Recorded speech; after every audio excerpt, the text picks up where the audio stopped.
Hello friends, तो आज वाली क्लास में मैं आपको फायरबेस के बारे में बताने वाला हूँ। एंड्रॉइड के अंदर फायरबेस का क्या रोल है, क्यों हम फायरबेस को यूज करते हैं और क्यों हमको फायरबेस की रिक्वायरमेंट रहती है, क्यों उसको यूज किया जाता है और क्या बेनिफिट्स है फायरबेस को हमारे प्रोजेक्ट में यूज करने के।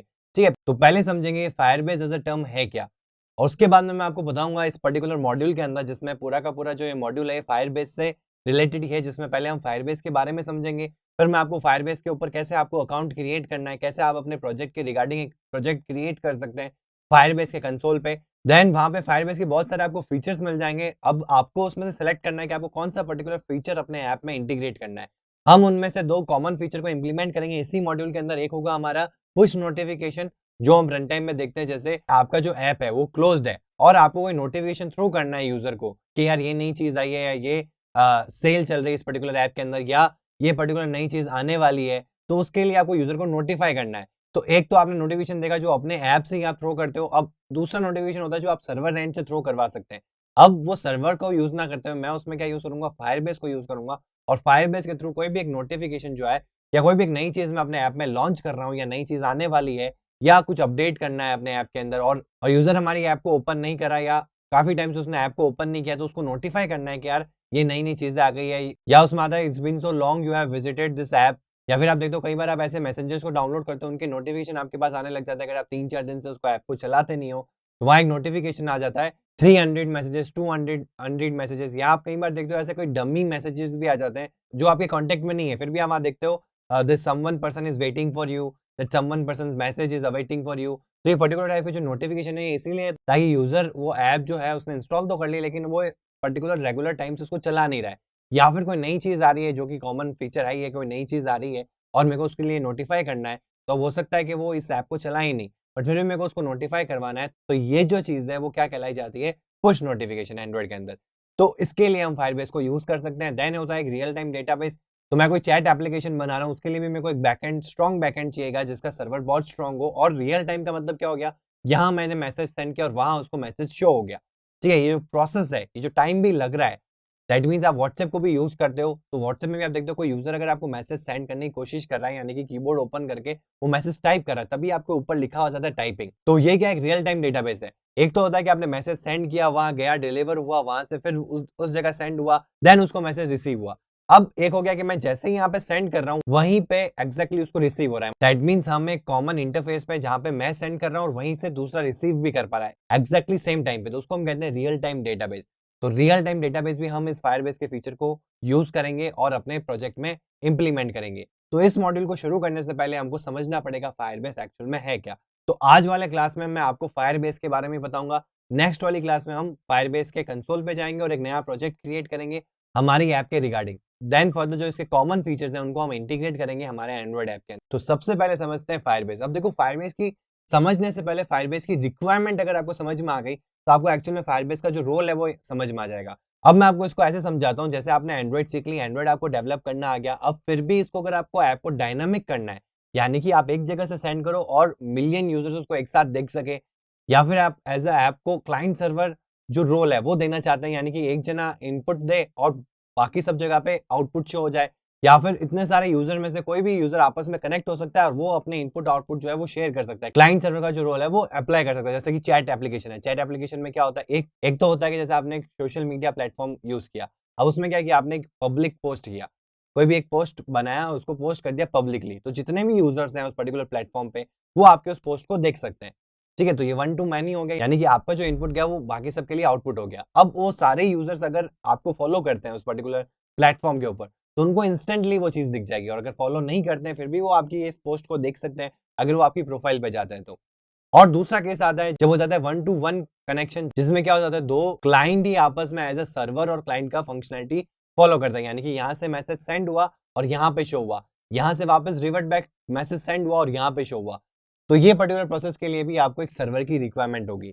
तो अब एज़ अ एंड्रॉइड डेवलपर मेरे को एंड्रॉइड ऐप बनानी तो आती है, लेकिन मेरे को सर्वर एंड की नॉलेज नहीं है, यानी कि मैं सर्वर पे कैसे एपीआईज़ बनती है, कैसे सर्वर डेटाबेस को मैनेज करना है, एसक्यूएलाइट या जो भी मोंगोडीबी जो भी डेटाबेस है वहाँ पे उसको कैसे मैनेज करना है, देन पीएचपी क्या होती है, पीएचपी में कोडिंग कैसे करनी है। तो अगर वो सारी चीज़ें मेरे को आती है, तो मैं एंड्रॉइड डेवलपर नहीं कहलाऊँगा, मैं क्या कहलाऊँगा, एक फुल स्टैक डेवलपर कहलाऊँगा, ऐप डेवलपमेंट की फील्ड के अंदर। तो अगर मेरे को सिर्फ एंड्रॉइड डेवलपमेंट आती है, तो मेरा जो रोल है वो सिर्फ एंड्रॉइड ऐप बनाने का है। अब उसको डायनामिक करने के लिए आपको सर्वर की रिक्वायरमेंट होगी, सर्वर एंड पे कोडिंग की रिक्वायरमेंट होगी, उसके लिए आपको स्क्रिप्ट्स बनानी पड़ेगी, उसके लिए डेटाबेस में क्वेरीज कैसे एग्जीक्यूट करनी, वो सारी चीजें आपको एज एंड्रॉइड डेवलपर आनी चाहिए, तभी आप वो चीज कर पाएंगे। बट अगर नहीं आती है तो हम क्या कर सकते हैं? तो ये सारी जो चीजें हैं वो काफी ज्यादा हैक्टिक हो जाती है एक एंड्रॉइड डेवलपर के लिए। तो जब वो अपने ऐप को डायनामिक करना चाहता है तब ये सारी चीजें उसके दिमाग में क्वेश्चन करना स्टार्ट कर देती है, क्या इसके लिए मेरे को ये चीजें सीखनी पड़ेगी, क्या इसके लिए मेरे को ये चीजें सीखनी पड़ेगी? क्योंकि एज अ एंड्रॉइड डेवलपर मेरा जो पैशन है या मेरा जो इंटरेस्ट है वो ऐप डेवलपमेंट में, वेबसाइट डेवलपमेंट में नहीं है। तो फिर भी अगर मेरे को मेरे ऐप को डायनामिक करना है, तो मेरे को ये बैकएंड की नॉलेज लेनी पड़ेगी। और अगर आप किसी कंपनी में एज़ अ एम्प्लॉयी लगते हैं, तो वहाँ पे एक डेवलपर होता है या एपीआई डेवलपर होता है जो ये काम करके दे रहा होता है। लेकिन अगर मैं फ्रीलांसिंग ये चीज़ करना चाहता हूँ, तो उसके लिए मेरे को क्या रिक्वायर्ड रहेगा कि मेरे लिए ये सारी चीज़ें कोई करके दे दे।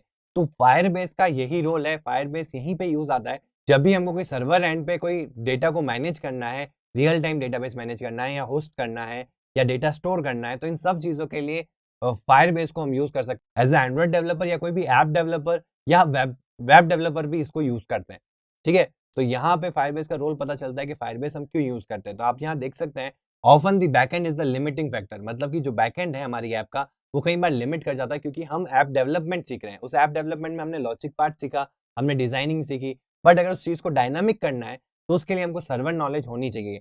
Many consideration never apply to server side coding due to lack of knowledge और टाइम। अब मेरे पास इतना टाइम भी नहीं है और नॉलेज भी नहीं है कि उस पर्टिकुलर टाइम पे मैं उस चीज़ को मैं एग्जीक्यूट कर पाऊँ। तो उसके लिए या तो मेरे को पर्टिकुलर टाइम देना पड़ेगा उस चीज़ को सीखने के लिए। हाँ, 10-15 दिन देने के बाद में आप वो चीज़ सीख सकते हो या 20 दिन के बाद में आप वो चीज़ सीख सकते हो। लेकिन उसके लिए आपको क्या चाहिए? उसमें इंटरेस्ट भी चाहिए, टाइम भी चाहिए और उसके बाद में आपको नॉलेज मिलेगी। तब आप जाके सर्वर एंड पे अपनी जो बैकएंड है उसको बना सकते हैं। तो यहीं पे फायरबेस का जो रोल है वो इंपॉर्टेंट हो जाता है। Firebase removes the dependency of server and in completing a full stack dynamic app. अगर कोई डायनामिक ऐप बनानी है उसमें कोई भी लिमिटेशंस आ रही है ड्यू टू सर्वर एंड, तो वो रिमूव की जा सकती है फायरबेस के इंटीग्रेशन से। तो फायरबेस को यूज करते हुए ये जो डिपेंडेंसी है एक सर्वर एंड पे आपकी एक एंड्रॉइड ऐप डेवलपर की जो रहती है एक वेब डेवलपर पे, जब भी वो डायनामिक ऐप बनाता है तो उसको हम मिनिमाइज कर सकते हैं। कंप्लीटली डिस्ट्रॉय तो नहीं कर सकते क्योंकि अगर आप बहुत ही नेटिव जाना है अगर आपको वेब एंड के अंदर, बैकएंड के अंदर, तब आपको रिक्वायरमेंट किसकी रहेगी? एक सर्वर एंड की ही रहेगी। लेकिन इनिशियली या फिर एक ओवरऑल की अगर मैं बात करूँ तो वहाँ पे फायरबेस एक इंपॉर्टेंट रोल प्ले करता है। फॉर एंड्रॉइड डेवलपर या फिर अगर मैं बात करूँ ऐप डेवलपर, ऐप डेवलपमेंट के अंदर आईओएस भी होता है। आईफ़ोन ऐप्स के लिए तो उसको कहते हैं हम आईओएस डेवलपर। तो उस पर्टिकुलर पार्ट में भी डायनामिक ऐप्स बनती है और उस समय भी डिपेंडेंसी किस पे रहती है? एक सर्वर एंड पे, एक एपीआई डेवलपर पे रहती है, एक बैकएंड डेवलपर पे रहती है। तो उनके लिए भी फायरबेस जो है वो यूज़, ऐसा नहीं है कि केवल और केवल एंड्रॉइड के लिए है। ये वेब डेवलपमेंट में भी यूज़ आ सकता है, एंड्रॉइड डेवलपमेंट में भी यूज़ आ सकता है, आईओएस डेवलपमेंट में भी यूज़ आ सकता है। तो कई प्लेटफ़ॉर्म पे फायरबेस को यूज़ किया जाता है, ठीक है? तो फायरबेस का जो मेन रोल है वो आपकी ऐप की बैकएंड को मैनेज करना है, मतलब उसको और बूस्ट करना है विदाउट यूजिंग एनी सर्वर या बैकएंड डेवलपर, ठीक है? उसके अलावा डेटा स्टोरेज, कोई भी बड़ी फाइल्स, कोई भी मल्टीपल फाइल्स अगर आपको स्टोर करानी है तब भी हम फायरबेस को यूज़ कर सकते हैं। यूज़र ऑथेंटिकेशन, अगर आपको यूज़र लॉगिन साइन अप वाला भी जो फीचर है, अगर आपको अपनी ऐप में देना है, तो उसके लिए भी आपको सर्वर मैनेज करना पड़ेगा। तो वो सारी चीज़ों को हटा के आप सिंपल जो फायरबेस ऑथ है उसको यूज़ कर सकते हैं। देन स्टैटिक, अगर आपको कोई होस्टिंग करनी है फायरबेस के ऊपर तो वो भी पॉसिबल है और भी बहुत सारे फीचर्स अभी मैं आगे आपको बताऊँगा, उस वेबसाइट पे आपके लिए अवेलेबल है। With this you can easily build mobile apps that scale from 1 user to 1 million। इतने बड़ा अगर आपके पास बल्क है, बल्क में यूजर्स हैं, उनको आपस में कम्युनिकेट करवाना है या फिर आपके जो एंड्रॉइड ऐप के यूजर्स हैं उनके साथ अगर आपको कम्युनिकेट करना है, तो ये एक प्लेटफॉर्म तैयार करता है। दोनों ही केस में अगर यूजर को कम्युनिकेट करना है दूसरे यूजर के साथ तब भी, और या फिर एक जिसने ऐप डेवलप किया उसको कम्युनिकेट करना है अपने जितने भी यूजर्स हैं उनके साथ में, ठीक है? तो Firebase is known as a backend as a service. तो मोस्टली बैकएंड टर्म जहाँ पे भी यूज आता है, मतलब कि तो कोई भी चीज़ को अगर आप डायनामिक कर रहे हो तो बैकएंड का यूज आता है, तो उसी चीज़ के लिए ये सर्विस बनाई गई है इन पर्टिकुलर फील्ड्स। फॉर एग्जांपल जहाँ पे सर्वर एंड या बैकएंड की डिपेंडेंसी हो। फॉर एग्जांपल अगर मैं वेबसाइट की बात करूँ तो जो वेबसाइट डेवलपर है उसको फ्रंट एंड भी आता होगा और उसको बैकएंड भी आता होगा, तभी वो कंप्लीट वेबसाइट बना पाएगा, ठीक है? हाँ, कोई ऐसे होंगे जिनको फ्रंट एंड ही बनाना आता है या फिर वो फ्रंट एंड ही डेवलप करते हैं और उनको डायनामिक करना है अपने फ्रंट एंड को, तब भी वो फायरबेस को यूज कर सकते हैं। बट बेटर अप्रोच हमेशा उस समय क्या रहेगी कि आप उस समय वेबसाइट का जो बैकएंड है उसी को यूज करें। तो वेबसाइट बैकएंड के लिए सर्वर का यूज करें, उसकी जगह एक वेबसाइट डेवलपर फायरबेस को भी यूज कर सकता है। बट बेटर अप्रोच क्या रहती है उनके लिए भी सर्वर एंड को यूज करना। लेकिन उनको नॉलेज होती है क्योंकि वो वेबसाइट डेवलप करते हैं, उनको अगर बैकएंड मैनेज करना है तो उसके लिए पीएचपी आनी चाहिए उनको। लेकिन as a Android developer, as a app developer, मेरे को ये कभी रिक्वायर्ड रहा ही नहीं कि मैं ये सर्वर एंड की नॉलेज को गेन करूँ फॉर ऐप डेवलपिंग। तो ऐप डेवलपिंग में कहीं प्रॉब्लम नहीं आएगी, लेकिन जस्ट उसको डायनामिक करने के लिए आपको सर्वर एंड की रिक्वायरमेंट रहेगी और वो एक काइंड ऑफ डिपेंडेंसी बन जाती है। तो उस डिपेंडेंसी को रिजॉल्व करने के लिए फायरबेस को यूज किया जाता है। अब यहाँ पे आप इसके कुछ फीचर्स देख सकते हैं, जैसे कि फायरबेस खुद एक एनालिटिक्स भी प्रोवाइड करता है, रियल टाइम डेटाबेस है, ऑथेंटिकेशन है, क्लाउड मैसेजिंग है, जो पुश नोटिफिकेशन जिसके बारे में मैंने स्टार्टिंग में डिस्कस किया था, उसको कहते हैं क्लाउड मैसेजिंग।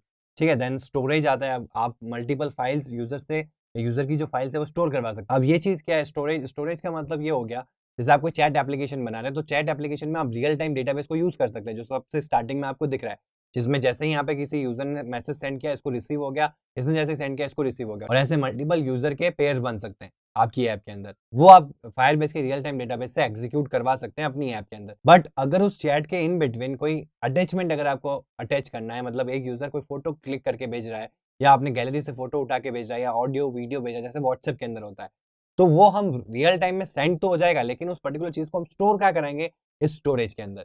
तो कोई भी लार्ज फाइल्स को हमको स्टोर करवाना है, तो हम इस स्टोरेज का यूज कर सकते हैं।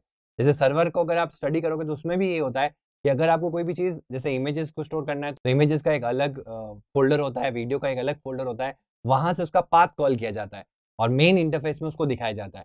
तो एक्चुअल में जो स्टोरेज होता है वो अलग अलग फोल्डर्स में बनाया जाता है। वैसे ही यहाँ पे फायरबेस के अंदर भी क्या होगा कि जब भी आपको लार्ज फाइल को स्टोर करवाना है, तो हम स्टोरेज का यूज करेंगे, और रियल टाइम चैटिंग करवानी है या रियल टाइम कोई भी ट्रांसमिशन कराना है एक यूजर से दूसरे यूजर के बिटवीन अपने ही ऐप के अंदर, तब हम रियल टाइम डेटाबेस का यूज करेंगे। और अभी रिसेंटली फायरबेस ने फायरस्टोर को इंट्रोड्यूस किया है, जो कि काइंड ऑफ रिप्लेसमेंट है फॉर रियल टाइम डेटाबेस। तो आप रियल टाइम डेटाबेस को भी यूज कर सकते हैं, या फिर आप फायरस्टोर को भी यूज कर सकते हैं। और फायरस्टोर का जो मेन पार्ट है वो ये है कि वहां पे क्वेरीज करना, उस डेटाबेस के ऊपर क्वेरीज को एग्जीक्यूट करवाना काफी इजी हो गया और काफी इन कंट्रोल हो गया है। ठीक है, देन होस्टिंग, अगर आपको फायरबेस के ऊपर होस्टिंग करवानी तो वो भी आप करवा सकते हैं।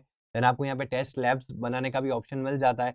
क्रैश रिपोर्टिंग, अगर आप एनालिटिक्स लगा लेते हैं अपनी ऐप के अंदर फायरबेस का, तो जिस भी यूजर के फोन के अंदर अगर आपकी ऐप क्रैश होती है, तो आपके पास एक मेल आ जाएगा कि इस पर्टिकुलर डिवाइस के अंदर, इस पर्टिकुलर जगह पे, यहाँ पे ये एरर शो हुई, जो आपके लॉकेट में होती है वो एग्जैक्टली आपको मेल में आ जाएगी। तो आप आइडेंटिफाई कर सकते हैं कि किस पर्टिकुलर डिवाइसेस के ऊपर आपकी ऐप में प्रॉब्लम क्रिएट हो रही है लाइव करने के बाद में।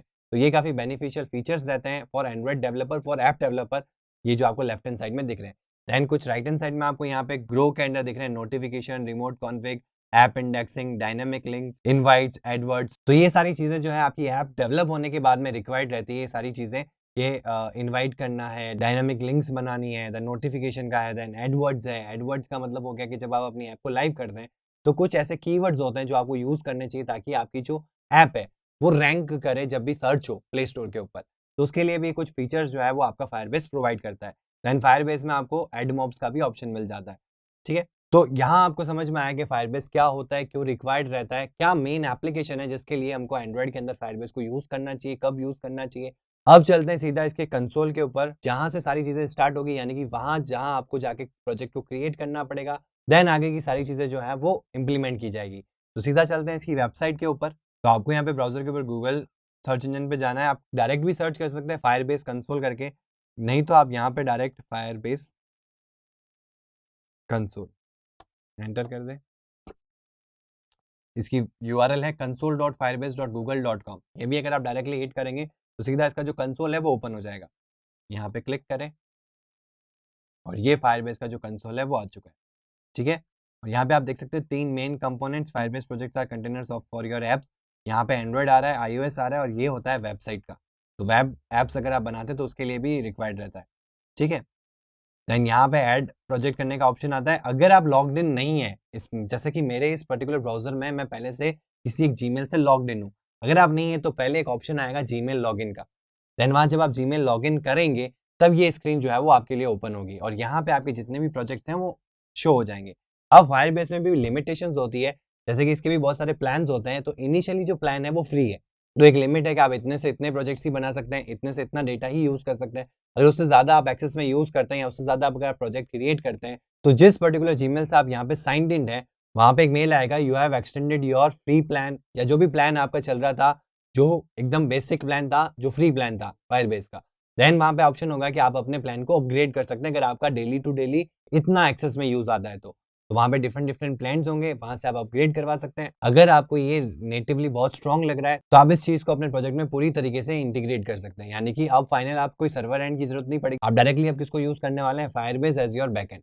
ठीक है, तो इनिशियली आपको एक स्पेस मिलेगी, फ्री स्पेस मिलेगी, फ्री प्रोजेक्ट्स मिलेंगे, उसके बाद में ये लिमिट कर देगा आपको, फिर आपको वो प्रोजेक्ट अपग्रेड करना पड़ेगा, तभी आप वो चीज़ एडिशनल फीचर्स जो है या रिमेनिंग फीचर जो ब्लॉक कर दिए गए हैं क्योंकि आपका एक्सेसिव यूज हो गया है, तो वो वापस खुल जाएंगे अगर आप उस प्लान को अपग्रेड कर देते हैं। ठीक है, नेक्स्ट क्लास में मैं आपको बताऊंगा कैसे आपको एक प्रोजेक्ट क्रिएट करना होता है, एंड देन उसके बाद में हम इंटीग्रेशन स्टार्ट करेंगे फायरबेस का अपने रियल प्रोजेक्ट के ऊपर। तो आज की क्लास के लिए इतना ही, थैंक यू।